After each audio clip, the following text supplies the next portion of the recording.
बचपन में हमरा खिलाबै छलियै दूध रोटी मासायो। बचपन में हमरा खिलाबै छलियै दूध रोटी मासायो। यो मासावे हाथे संजिला बेटी से छोराइले बैनातायो। यो मासावे हाथे संजिला बेटी से छोराइले बैनातायो। DJ good Madhubani, DJ good Madhubani, DJ good Madhubani.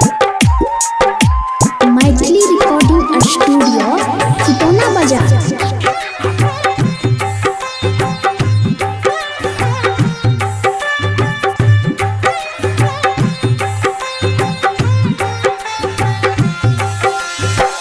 BKC Dharmendra चाचा केहन छै धातायो।